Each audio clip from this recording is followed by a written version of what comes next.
19-year streak. It's over. I've said it time and time again.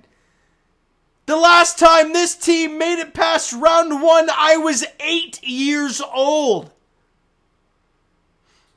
For all of us young Leaf fans, never seen anything like this. We've said all year long that this team is different, right? There was always a question mark at the end of it. Every single time. But the Leafs go into Game 6. And they win 2-1 in overtime. And they finally get it done. Seeing all the graphics throughout the playoffs of elimination games, how bad the Leafs have been.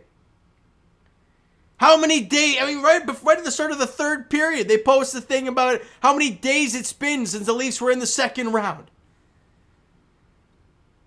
And we can finally put those to rest. Now, is the job done? Of course not.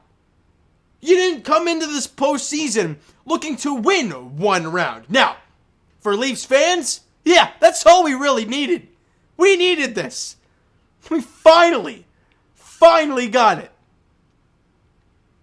And I'm going to do something I've never done on this channel. I will post, obviously, the goal, as I always do. The Tavares overtime winner. Usually I keep the volume off.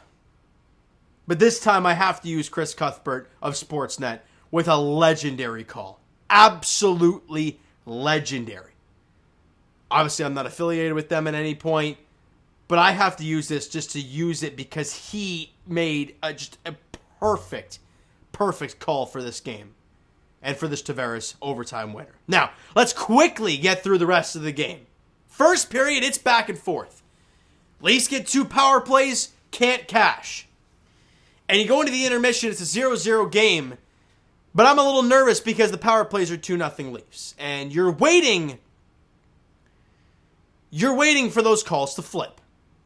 And in the second period, Shen gets a high sticking call. I thought it was a little wussy, but again, they were trying to even it up, so it is what it is. And the other one, I can't remember what the other penalty was, but Tampa doesn't score on either. And after they evened up the power plays, I'm sitting here watching the game, and I'm like, don't be surprised if nothing gets called the rest of the way. And that is exactly what happened. In the second period, Austin Matthews had an absolutely dominant shift. And it leads to literally Brody getting it back at the point and Matthews points. He's like, I'm going to go right there. And he gets to that spot, turns around, Brody puts it on the platter, and he fires it, and it beats Vasilevsky. He was screened, couldn't see, he reacts late, and the Leafs got a 1-0 lead. And that is how it ends after 40 minutes of play. And I'm sitting here thinking, do I tweet out 20 minutes to go?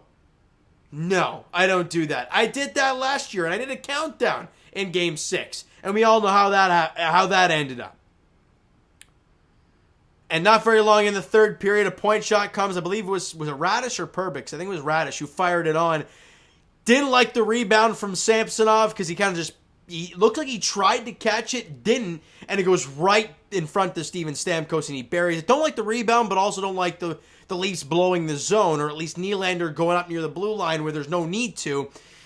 And now we're tied at 1. And as clock ticks down, third period ends. Brandon Hagel's losing his mind because he wants a power play. And I'm thinking to myself, look, the referees aren't going to call anything now. Like, they're not going to, they don't want this about them. And they didn't want to. And they didn't. Could there have been more penalties both ways throughout the entire overtime? The overtime and the third period? Sure, there could have been. Absolutely. But I like the fact that they let the players play and let the players decide who wins this game. Also don't like Brendan Hagel, embellishing that. It hit the side of his ear, his maybe the side of his cheek, maybe. And then he falls down like he got shot. And it's just like, how do you play through it? Stamkos a shift before took a block shot from Matthews and then continued through the shift. So, whatever. It is what it is. You go to overtime. And Leafs Nation, I'm going to do something I've never done before because it needs to happen. All right? So, ladies and gentlemen, without further ado, here is Chris Cuthbert's call of the game-winning goal, the series-winning goal by John Tavares. Missed his pass, but Tavares keeps it going, and it's John Tavares behind the net. Coming out in front, John scores! John Tavares! They finally caught lightning in a bottle! And the Maple Leafs have broken the 19-year curse! I don't know.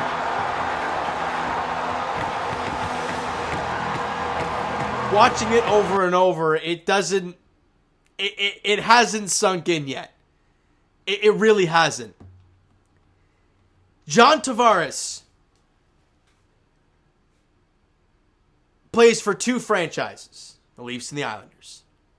Both teams have a long time where they haven't won series. And he gets the overtime winner in both. Game 7 against the Florida Panthers for the Islanders. And Game 6 tonight, Leafs Lightning. I got no words, Leaf fans. It's been a ride. They finally did it. 19 years of heartbreak. Hell, 6 straight first round exits. It's been painful. Leafs fans, we've earned it. We deserve this. Through all the pain that we've been through, even after Game 5, and I said it at the beginning of that video, the doubt that crept in. John Cooper. One down? Nah. Golf courses seem nice down in Tampa this time of year. Nothing against the Lightning themselves. I think it's a hell of a hockey team. Even though they didn't have a great regular season, they did so many things this playoffs to play really, really well.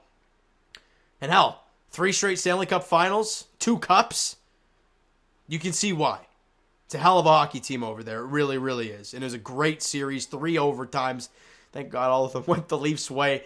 But insane stuff. JT, there's been a lot of talk about him. Had the hat trick in Game 2, and then really hasn't done much the rest of the way. But who cares? He scored you a Game 6 overtime hero to clinch a series. Doesn't matter anymore. It doesn't matter anything else. It really doesn't. Morgan Riley, phenomenal. Absolutely phenomenal. Matt Nyes, doesn't look phased at all. Had an assist on the overtime winner. Primary assist as well. Ilya Samsonov. Biggest game of his life. You needed him to be quiet in the net, and he made big saves. Sure, I don't like that one goal that he had, but if you're allowed one goal on like 33, 35, whatever the hell the shots on goal were for the Lightning. If you're allowed one goal on 35 shots, I'm not going to complain about that one goal because your team should be able to bury something. I am so proud of these guys. All the doubt of the Leaf media, the fan base, it's done. The demons have been exorcised. The curse is over. The Leafs, in a matter of the last 3 games, have ended the 4-1 curse, or at least put that to the back burner, and the first round curse is done. Now we wait. We wait because the Boston Bruins had a 3-1 lead over the Florida Panthers, and it's now a Game 7 tomorrow night. The winner of that, the Leafs will take on in round 2. If they play the Boston Bruins, they'll play Game 1 at TD Garden. If it's the Florida Panthers, it'll be at Scotiabank Arena. We'll see. No matter what, Leaf fans, enjoy the hell out of this. You deserve it. We all do. Go, Leafs, go. All right, so you know what, guys? That's going to do it for this one. If you enjoyed the video, and are flying. I don't know what the hell you want to call it. You know, I feel like you're in the clouds, soaring through the air right now. Smack that like button. I'd appreciate that. Hit the subscribe button if you guys not already. Comment down below with thoughts on the video, thoughts on Game 6. Everything in the comments below. Twitter and Instagram links are down below. Subscribe, hit all that great stuff. Discord and TikTok's down there as well. Go bananas. Just like Sheldon Keefe. Just like Kyle Dubas tonight. Remarkable. Jays fans, I'll talk to you guys tomorrow. The finale of the series between the Jays and the Mariners. 107, I think is his first pitch. Marco Gonzalez and Chris Bassett. Who cares? Right now, at least. And as for the Leafs, I'll be talking to you guys round 2 preview edition whenever we figure out who we're playing.